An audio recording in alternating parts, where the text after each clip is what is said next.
Okay, first, let's say you want to merge the table. So I want to merge the table 1 and the table 12. So I hold it and you click merge table and you select the table that you want to merge to. So here will show the hints.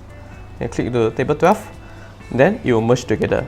If you click yes, then the kitchen printer will print out a kitchen order stated that the table 1 has merged to table 12. If you click no, then it won't inform to the kitchen. Then you click no. Other than that, let's say you want to merge bill. Let's say I want to merge the 813 merge with 873. So I swipe to the left and I click merge bill. And so I select the receipt 813 and I click again. I click confirm.